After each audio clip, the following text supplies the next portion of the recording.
Notice of this meeting was posted in the time and manner required by law. And I remind anyone wishing to the public comment card before the start of the public portion of tonight's meeting, indicating the agenda item or topic about which they wish to speak. The purpose of the workshop meeting of the board is to discuss items in preparation for potential consideration at future board meetings. Our goal is to have an open and constructive dialogue between board members and staff regarding the items on this agenda. Items do not have to be taken in the order shown on this meeting notice. Meeting times for board workshops are posted on the AISD website at www.abileneisd.org, and the public is invited to attend. We will now move to item A, oral communication from the public. The board encourages comments about the district from members of the public. Anyone wishing to address the board must have completed a public comment card, as I mentioned earlier, before the start of the public portion of tonight's meeting, indicating the agenda item or topic about which they wish to speak. Do we have any received? No comment cards. Okay. That being said, we will now move to item B, board superintendent announcements. Dr. Young. Just a couple of things for you. Obviously, here we are on August the 5th, and things are becoming quite the whirlwind of activity in AISD, but just a couple of things you might want to note, and I want to thank several of you that were here at various times today as we kicked off our new teacher orientation here in this building, all over this building. We're pushing 200 folks that were here today. It's always one of my favorite days to see faces of our new employees. Angie has the opportunity to welcome them, and then certainly Bill and Rodney and Cindy were here for lunch today, and as well as Angie. It was a great time, and they'll be back again tomorrow, and just working toward all staff returning, which is next Wednesday, which is the next announcement that I have, that the bulk of our staff will report on Wednesday. And then Friday afternoon, I know you've already got it on your calendar, but we have convocation at 1:30 p.m. is when the program will start at Beltway Park Church on the south location. I would advise that if you are coming, you might want to shoot for around 1 o'clock to get there and get in the door. We will have some reserved parking like we do every time. And so if you can join us, we're very excited about that event. So those are really the announcements that I've got for you today. Any board member have any announcements that they'd like to share?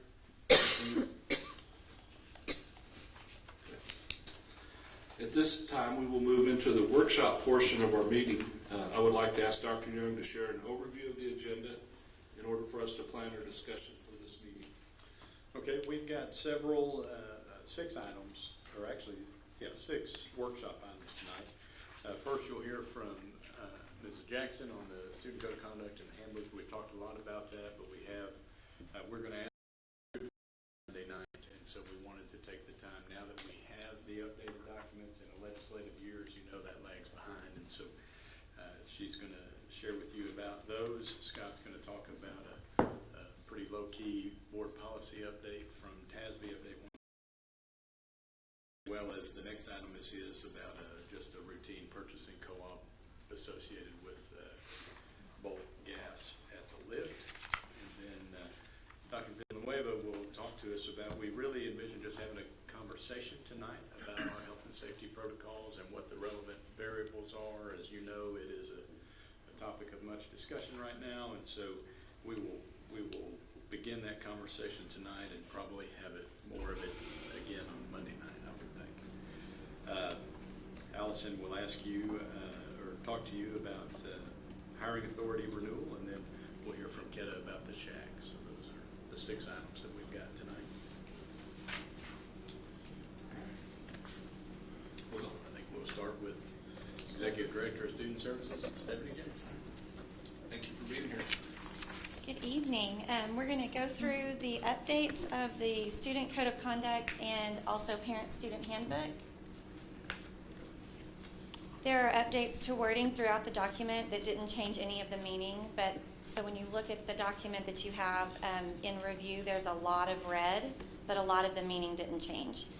There's updating in formatting and then some updates in dates throughout the document. Specific updates on page 2, it just separated school district authority and jurisdiction, separated the regular school day and while traveling on transportation. Before they were all on one bullet. On page 6, under mistreatment of others, it added not to coerce others. Page 7, prohibited items, it added the added firearm silencer or suppressor to prohibited items on campus. On page 13, prohibited adverse techniques, it added the reference to our local policy. And then on page 15, appeals, if the disciplinary action is also involved in Title IX, there's more steps that we have to take.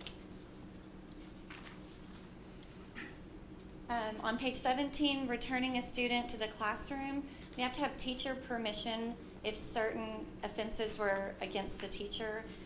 That is aggravated assault, sexual assault, or aggravated sexual assault. They took out murder and capital murder. So the AUP added any criminal mischief. It used to just have felony criminal mischief. And then on page 36, expulsions, added continual sexual abuse of a individual. Updates to the parent-student handbook. On page 37 and 38, this is update on the calculating the class rank, and that was discussed by Dr. Garduno previously with the changes of 8 periods and the semester of COVID. And then also updates on the school credits to be earned each year. And then on 49 through 51, this is our dress code updates. And I would like to go through those specifically because that's something that you would have to approve. Wording for shorts, skirts, or dresses, we changed it from 5 inches from the top of the knee to not to be shorter than fingertip length. This makes it where nobody has to measure. You can just have them put their arms down and make sure their shorts are long enough. No pajama bottom, or no pajama bottoms, but we just changed it to blanket pajamas. And then prohibited hairstyles that are gang-related or create distraction. We removed the unnatural hair colors not being permitted because it's not as distracting as it used to be. And then we have some that are very specific. For elementary, we took no slides. For middle school, no slides. And then for the standardized dress tops, we added they could have a logo smaller than 2 inches on the chest. And then hoodies would follow the same rule as jackets. And we added dresses, solid colored only. And so we had listed skirts and jumpers before, but never dresses. And so that was something that was requested. And then high school, we added permitted inside the building, such as caps and scarves. And then several of these updates we have discussed in length. 60, we added electronic notice when a student in the class has lice. We've always just sent a written letter, and so we added electronic. Makes it a little easier on the updates to grade promotion and standardized testing. Dr. Garduno has gone through those at length. And then on page 86, we did updates to all the school names and transportation routes. And several of the hazardous crossways, they've added some areas. And then at the very end, we added the semester exam exemptions to an appendix so that they can look at it in one place and not search our website for semester exam exemptions. And that's all. Y'all have questions? I can remember on the middle school, did they have it on tucking in shirts? We took that away several years ago. It's Okay, optional. I couldn't And also with when we first had standardized dress, we required a belt. and we took that out. It's optional. What's our reasoning on the sunscreen? We've always had sunscreen. They could bring sunscreen, but used to it would say that the teacher would apply the sunscreen. And so we just said, you can bring your own sunscreen. Gotcha. We can change that to board members. Okay, good. Any questions? All right, I'll be back on Monday. All right, thank you. Scott and Clay to come forward. Update 117 is very limited. It's 3 policies, 2 of which are related, in the purchasing and acquisition of construction contracts in response to an emergency, such as what we had earlier this year, like cold weather or whatever. And the other one is related to the leaves and absences. Again, at the next meeting, or next month's meeting. But just real quickly on the emergency delegation of authority, what is recommended is emergency authority be given to the superintendent when replacement or repair is necessary for the health and safety of students and staff. It doesn't mean that any of the other procurement guidelines are waived. It just gives that authority to the superintendent in such a circumstance, and requires the superintendent to report to the board any contracts that are made under that delegated authority at the subsequent meeting. And text clarifies that delegation does not permit the superintendent to suspend any of the competitive bidding requirements. The 2 policies that are impacted by that are CV local and CH local. But there's, again, text specifically in CH local, new text that, again, addresses that delegation of authority with the exception for emergency contracts. The other policy is DEC local, where policy services work with TASB legal and TASB HR to basically streamline DEC local. They removed administrative details that aren't necessary in policy, and things that are removed can be addressed in either the handbook or in administrative procedures. So included in your board book, I know y'all like to see the annotated changes, and that's included there for you to take a look at. You can see what's new and what's going away. Like I say, in DEC local, you'll see a lot of red, where they employee handbook or to administrative guidelines. We specifically had an event, I mean, I know the freeze event, did we have anything specifically where that needed to free up something? We did. It wasn't that the nature of that emergency didn't. Even if this policy had been changed, we wouldn't have changed anything that we did. But but it brought to light the potential for something that could happen, and that they're recommending that for an emergency that option be available to act quickly to address things. But again, it's very limited. It's very limited. The health, safety of students and staff. if you had a building burned or something, or there would be, you could have an emergency board meeting too. There's provisions about how to do that, but then this just gives a little more flexibility on procurement. Again, first reading, and Well, and remember these are 3 don't have a huge impact on the way we do daily business. There's a big policy update coming from TASB that is all the stuff coming out of the legislative session. Yeah, We're that'll be in the fall. not sure when that'll be here, but that one will be thick.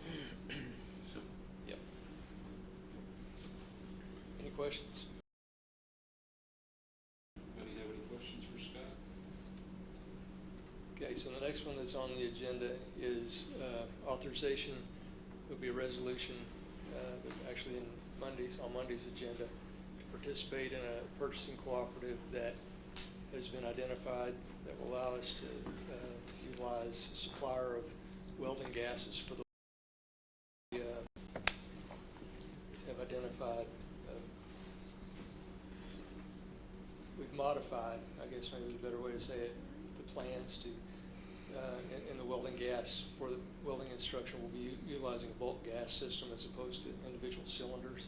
A number of reasons for that: safety, limited, and well, basically eliminates interruption of instruction to go change the manifolds to a different set of cylinders. So it just frees up the teacher to focus on instruction. And so in order to access the vendor on favorable terms, we already had access to it through another contract, but these terms are more favorable. And so we're asking for authorization to participate in this purchasing cooperative. Do we already have safety protocols in place for? Of that gas? Did we already have them in place? Do we already have safety protocols in place? Here's the good thing about this. The bulk storage tank will be outside. The way the original plan had them closer to the building, in a area near the yard and back. There's a room in there where the lines fed into that area, and so this moves it outside the building. It would have been safe. Yeah, anyway. if we'd have been, the alternative is you're using, like we have all those welding booths in there, and so you would you're moving gas cylinders, unhooking them, hooking them up again, things like that, much more often. Whereas if we do the bulk gas, it's all contained in that one place and comes inside. But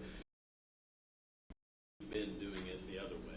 We do it in accordance with all the safety protocols. So really this took away the need for extra safety protocols? It's even safer. It's just safer. I mean, there'll be safety protocols in place, but it's just different.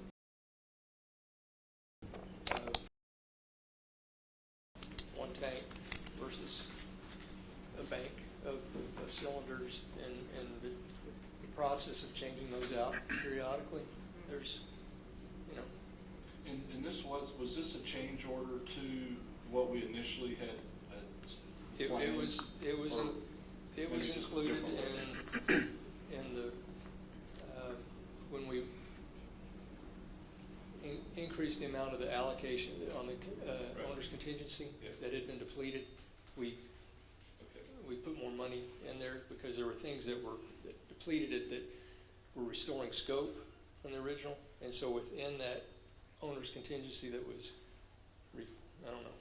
I just remember, I think either on a tour or something, it was talked about. It was changed. Then we went through a significant value engineering process, and it was one of the things that came out. Yeah.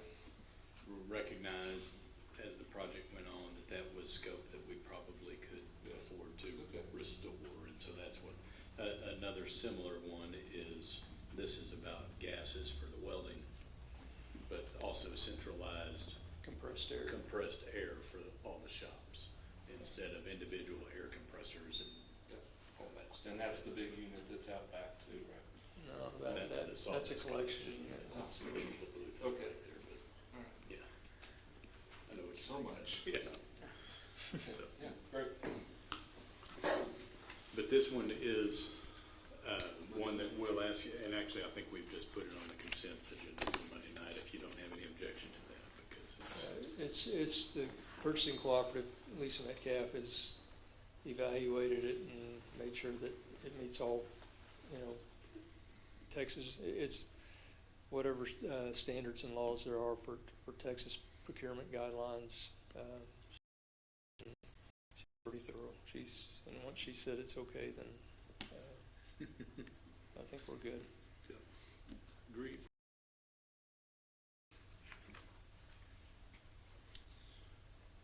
All right.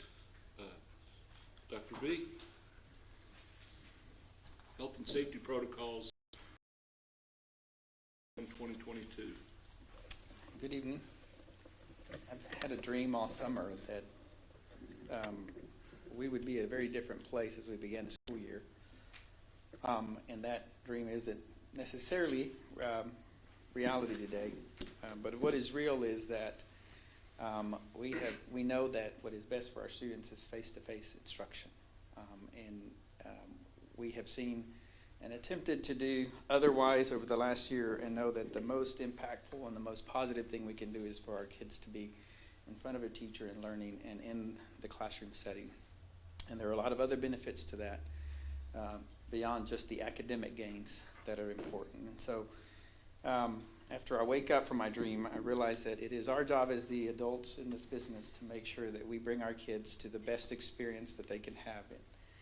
And to do so in the safest way possible. And so how can we get to a place where we are instructing our kids and they are getting, to the extent that they can, the best experiences possible and be as safe as we can with the restrictions that we have in place. And so I'm going to just begin a discussion that has to happen. The last month or so, we've seen an evolving situation. It was sort of stable for a few months, and now it's evolving, and we're concerned about a surge of COVID variants, and it is apparently a little stronger and a lot more contagious. And so it's put us in a different place, and it's created different conversations for us.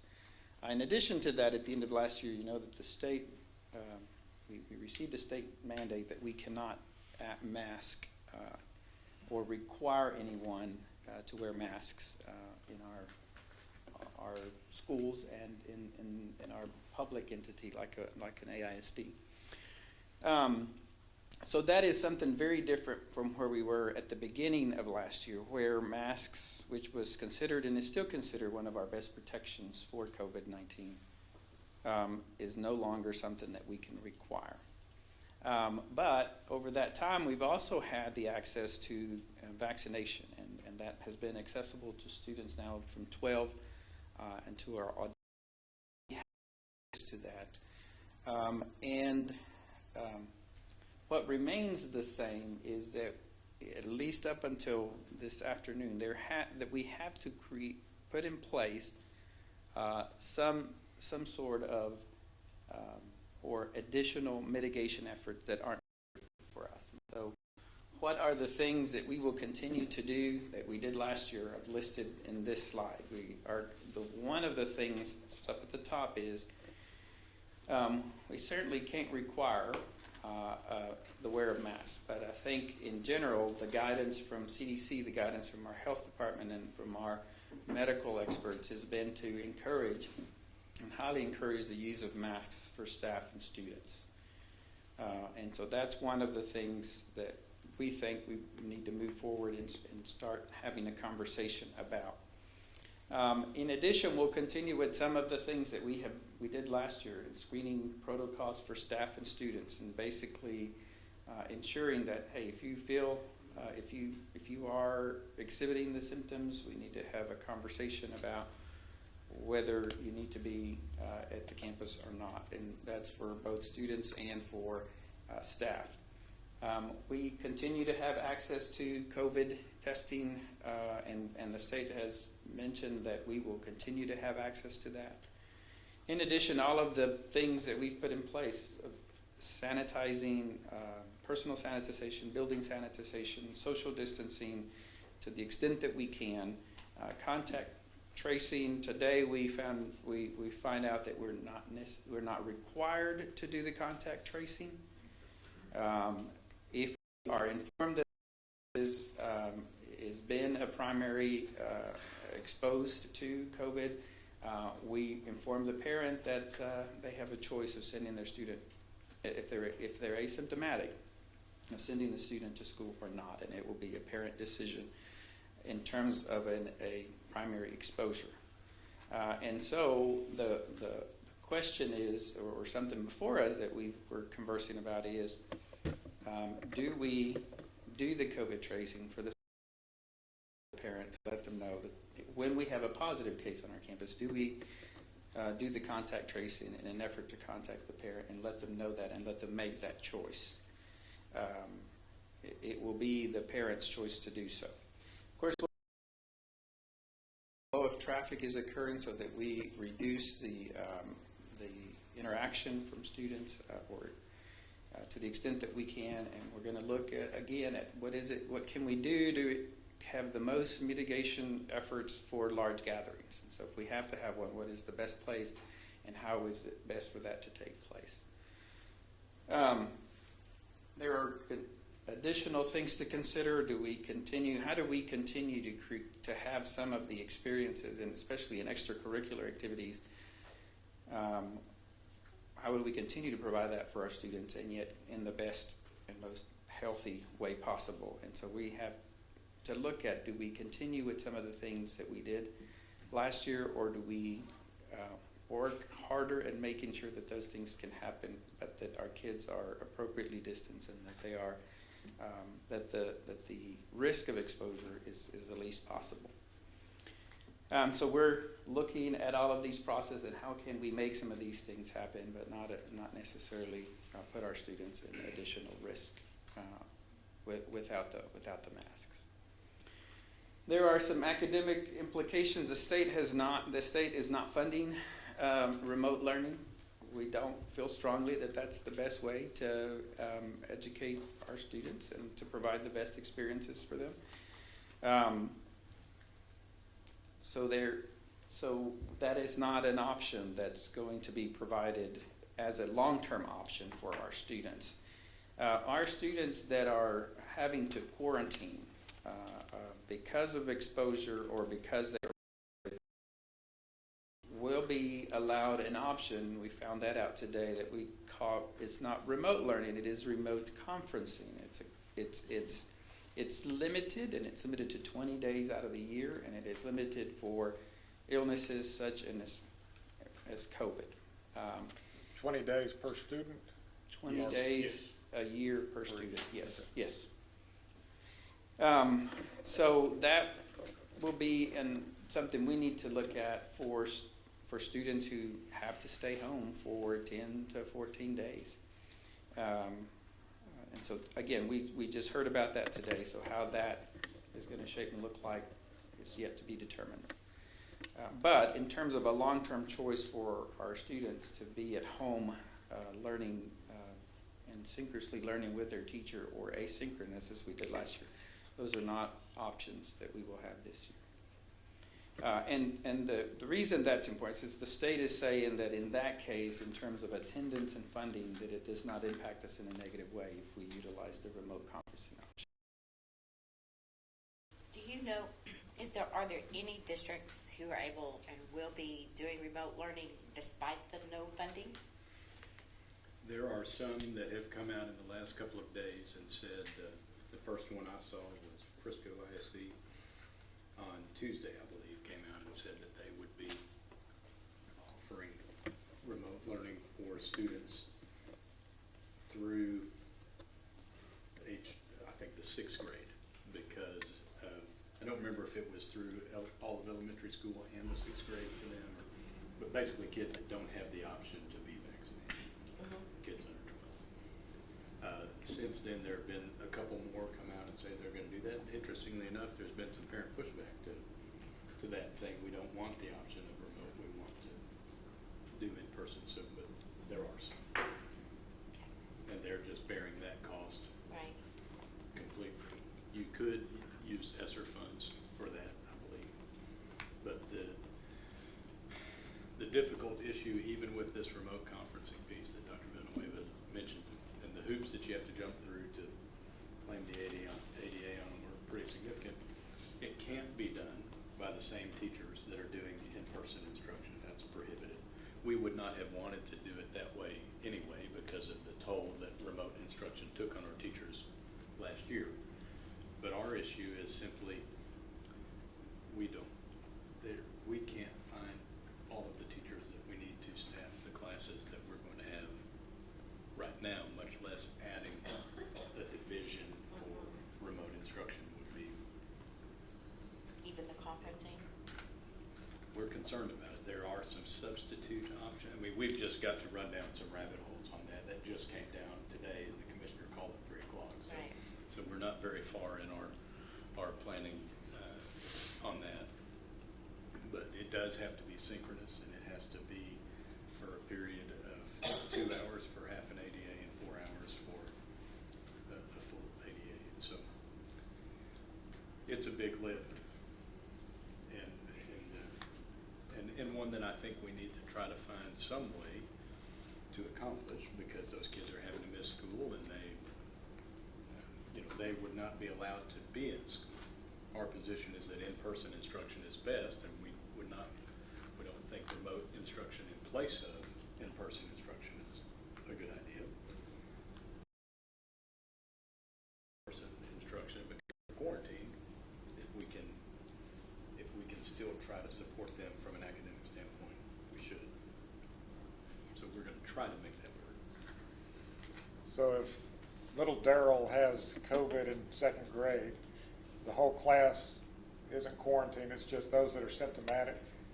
Well, it would be, I mean, and this is where we're talking about, are we going to be in the boat of contact tracing or not? And last year, we were, because our turnaround time was better. That responsibility really falls with the health department. But they were comfortable with us doing contact tracing because they felt our process was good. Well, now close contact in the school setting is defined as, CDC says 6 feet. In a school, they would go down to 3 feet if both individuals were masked. Well, we can no longer guarantee that that's going to happen. So, but he would not necessarily take out the whole classroom, because not all the students in that classroom might have been within that, and you'd have to look at where were they in the hall, where were they at lunch, where they were at recess, all of those things, like we did all last year. The health department has said that, where they see 2 or more, and if they can link the 2, that is an outbreak, and they might shut down an entire classroom. But that would be kind of situational. They would have to know. We also know that when we quarantined kids last year, or when we quarantined staff that were close contacts, there was very little, like next to none, and the commissioner acknowledged that in the call today. Very little spread based on close contact quarantining. And that's why they're saying, that's why the TEA guide schools are not required to contact trace. So that's hot off the press, y'all, and so we're trying to figure out kind of exactly how that connects with the rest of this conversation right now. But does that answer your question? Okay. I guess if you had several kids from different classes, you could have one teacher doing the conferencing, possibly? Yes, and like you could theoretically, 1 per school or something, and that's why we want to investigate this substitute option as well, and because even 1 per school, we don't have, and so, but we're trying to work through how to make that happen. So you will notice in the guidance that we gave you today that's already out of date. We're saying we're going to contact trace and we're going to quarantine students, and obviously we're going to have to go back and modify that and make it a parent option. So just like last year, things are ever evolving and changing. The other thing with respect to remote instruction that the commissioner said today was, you saw, I'm sure the governor has called a 2nd special session. Well, in the call, the remote instruction is a topic that can be talked about in the 2nd special session. So there's the potential that there could be change in all of this as that happens. So as far as Gus's dreams of a normal, it really seems to be changing.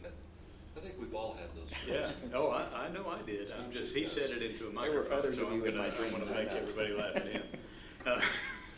So it's ever changing. It really is. So I guess some of the things that were in place, or all of the things that were in place for social distancing, that we were used to doing. Like, so we could, if that happened, we would have a smaller group that would be affected. There was Right. we would be containing. Right. Except- Because we don't have the masks. We don't have masks. All of those things become much more important. Yeah. The social distancing and. Keeping them in groups so they're, right? Right, Is that those are what smaller we group? now have control over, because we cannot require the masks. And so we will keep those in place. And I think we just, I mean, over the year, last year, we got to a place where we thought we can do some of these things. We just have to be a little more intentional about how to do it, provide the experiences, and not create additional exposure. And so I think we're just going to think a little bit harder about how to make that happen. But yes, we're in a cafeteria. We're sitting every other seat. Yeah. We're looking at the Where we can.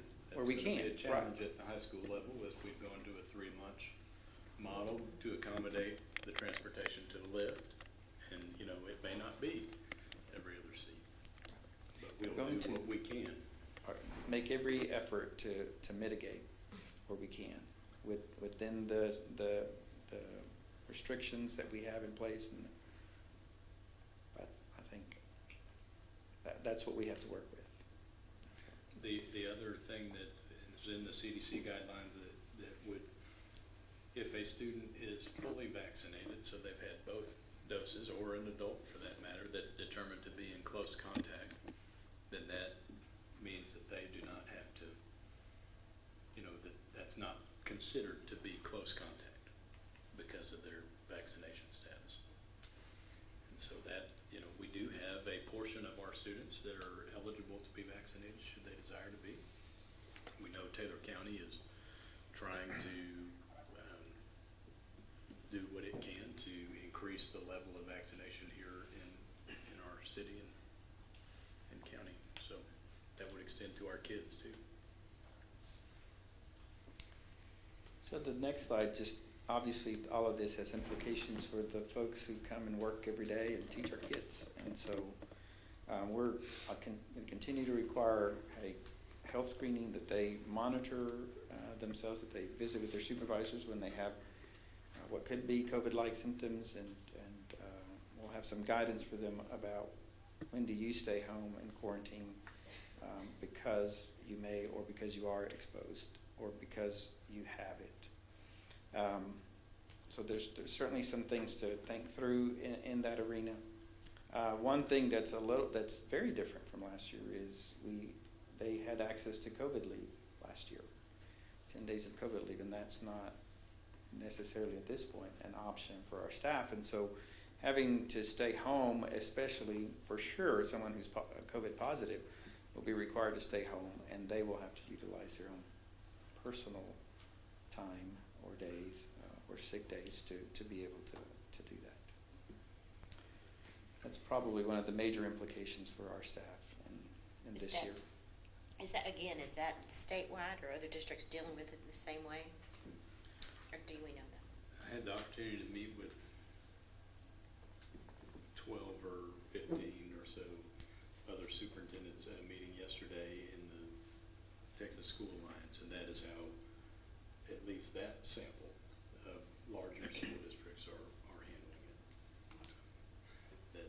That we're always going to take care of folks that run into catastrophic situations if they're run out of leave or things like that. We've always been able to kind of try to find some way to support that employee. We spent last year with the COVID, but remember the COVID leave, even though it was out there from the federal government and it expired in January or December 31st, and we extended it even though the government didn't. You know, the fact that it was funded by the government was a myth, but it was an option that was out there. The number you told me was a full year number or the half year number? Yeah, so in substitute costs, if you think, I mean, there are two costs associated with an employee being out on COVID leave. One is you're still paying their salary, which obviously we budget for 100% of every employee's salary all year. So the additional cost really is the sub cost, and so to execute COVID leave last year cost us about $240,000, almost a $250,000. just due to COVID absences, Yeah, not other absences. Right. The emergency sick leave, what was it called? EPSL. Yeah. We all called it COVID leave, but that's what it was.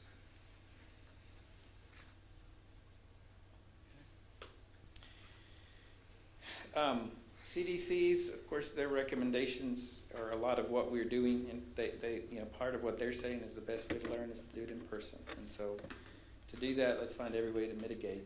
And of course, their recommendation is to indoor masking regardless of the vaccination status of every person. And they are asking that we encourage folks who can to get vaccinated.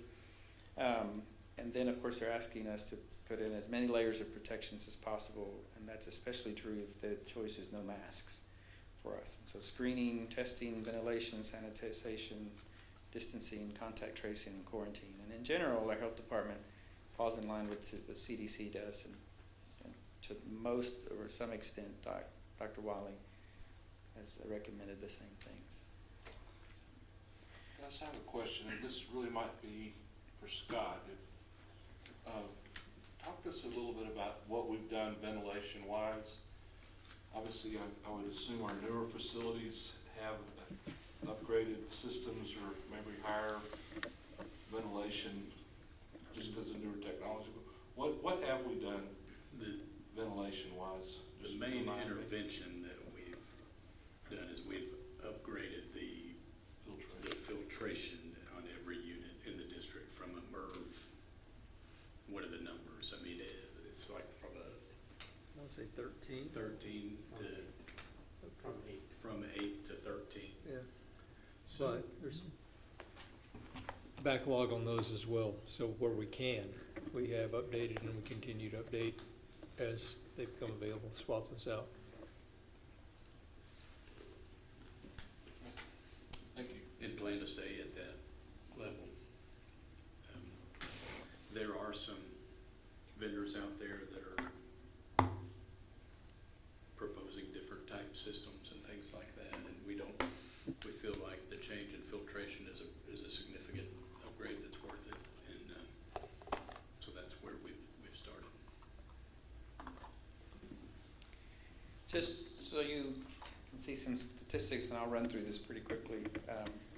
There's 60 people at Hendrick, and 92% of those that are there are not fully vaccinated. And 100% of those in ICU are not fully vaccinated. Across Texas, no one that's been vaccinated has died from COVID. And then, according to the Taylor County Public Health District, the average age keeps going down of those who are impacted by COVID to 51. And just so that you have some idea of the new variant, the Delta variant, and how it impacts folks. So 2 to 3 infections from a person who's positive to 5 to 9 individuals. 73% of the 65 and over population has been fully vaccinated in Taylor County. But we only have 39% of our total population that could be vaccinated, which is lagging behind from the 53% in the state. And then, of course, that's improving as we push forward, as the health district encourages folks, and we're increasing.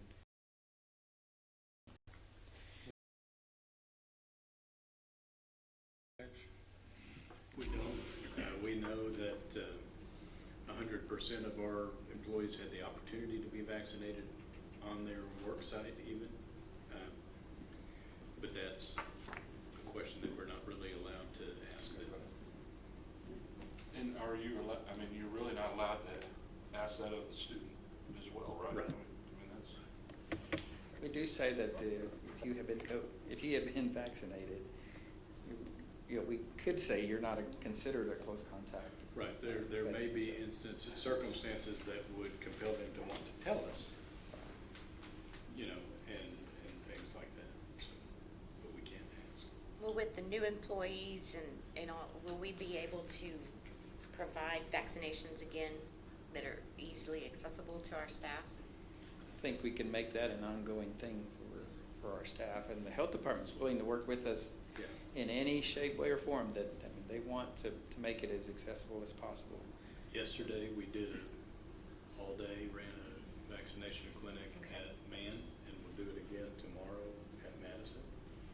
And those are combination vaccination clinics, not only the COVID vaccine, but also we typically in August, as we prepare for the start of school, have a shot clinic that the health department does to just regular vaccines that students need to be at school. What kind of turnout did we have yesterday? It trickled. My understanding is it went in sort of waves. When I was there, it wasn't what I expected because I'm used to the crowds we had It was last year. not like Right. the Nobody was others- standing in line. The others that we did. Okay. And this was one where we're asking them to come and get your other required vaccines, not just, although that was an option. And one last bit, mortality rate has increased 25% over the last week in Texas, and then little fact of 1/3 of all the new cases in the country were attributed to Texas and Florida. Anything else? Any other questions? Anything else we need to think and consider? I'm just gonna throw something out. Have we thought about how we are going to, obviously things are optional, and I don't want there to be any kind of adverse retaliation to kids that don't, or employees that decide that's not what they want to do. And how do we protect that? Because they have that right Sure. to do that. And so, do we have to have a policy in place for that, or is that just? Those policies are in place. Are they? Okay. I mean, just like they would be around any other issue, but I think you land on a good thing. I mean, I think it's gonna happen. I think, our teachers last year did a great job of being consistent and keeping kids in compliance with wearing their mask appropriately and things like that. And when there's only a handful of them in a class that are wearing one, how do we, that gets a lot harder. I think it is an area where kids might not be as nice to each other as they could be from and I think that would fall into the same category as any other type of bullying. And then we have all the policies in place to support students and staff for that matter in that area. Well, the thing throughout the summer, that has been the mantra of everywhere you go. We encourage you to wear masks if you've been vaccinated. We still encourage you. If you haven't been vaccinated, please wear your mask. And I think that has become a language people are comfortable with and hearing. And I think a lot of the adults, teachers, may choose to wear masks, honestly, more than we think. And because it's means whether or not they can come to work every day or not, get sick or not get sick. It's just, we're smarter than we were a year ago. People have heard the language. We've been used to that since vaccination has come around. To me, it's just a language people are hearing more often. Right. Wear a mask. We encourage you to wear a mask, but if you haven't been vaccinated, we really would like for you to. Of course, worded much better than what I just said, but it's I think it's what people are kind of been adjusted to hearing since school was let out. And our mantra is still going to be to find a way to deliver a good, consistent student experience that is about academics, but it's also about other things. And so how do we make sure as we think about things like extracurricular activities and field trips and travel, for example, and I understand this did not, you'll remember that our high school bands didn't travel to march at away football games last year. High school band enrollment is down, and that's an all across the state phenomenon, just because of, those are the pieces of school that kids are enjoying and get excited about were different last year. we've got to do everything we can do to do those things safely for kids and for staff, but to try to do them. We didn't have pep rallies last year. Well, that we can figure out how to do that outside and spread out and all that and deliver some of that experience. And so those are as we prepare, we wanted to talk about this with you all tonight, just hear what opinions you have and what things you would like to add to the conversation. But that's our goal, is to try to find a way to be as close to normal as we can. Now, I can tell you also, there are many districts that have started school already, and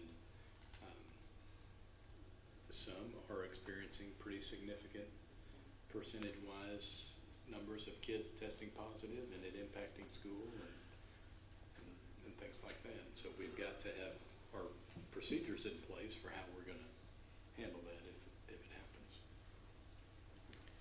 I think we know, I mean, the way to stay in school and keep activities happening is masking, but we can't do that. Correct.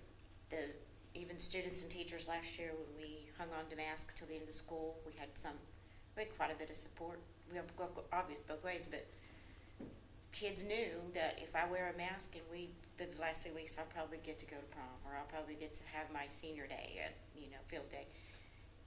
They wanted that because they saw the kids the year before get nothing. And I don't know. One possible We know exception. how to fix. We know how. I'm sorry. We know how. We just can't do it. Yeah. One place where we may be able to require and probably need to consider whether or not we want to, school buses may be a different, it seems, fall under the same public transportation mandate as airplanes do. And there are some school districts we're learning today that are requiring masks while on the bus. And that maybe we're looking into, can we really do that and things like that. But when you think about extracurriculars traveling out of town and things like that, may very well be a key component for us. But so that may be one situation that's a little different. So you're not talking about just kids coming to school, you're talking about extracurricular? Yeah, I mean, I think we could impose that. So I'm saying it appears to be an option. Please don't take that as being, we're definitely doing this, but. Well, because if they're coming to school, That would be the same. they're gonna take it off and go into the classroom, as opposed to if they're traveling, they can keep it. Yeah, but it would be at that time when we know they're sitting, that would probably increase the number of kids we could put on a bus. You remember we started last year, it was every other seat, and we were only getting like 12 kids on a bus, and so it would have implications for them. What other thoughts or concerns do you all have, or things that you just, our goal tonight was just a conversation and to kind of refine this and come back Monday with a little more put together, although who knows how the situation will change between now and Monday or after Monday and the start of school.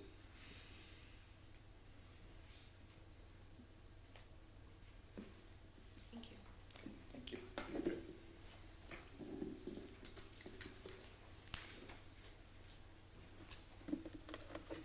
So tonight I have for you policy DC local. If you'll remember, a couple of years ago, you decided to relegate the hiring authority for certain positions: classroom teachers, librarians, nurses, counselors, licensed specialists in school psychology, and speech pathologists to the superintendent, and that authority expired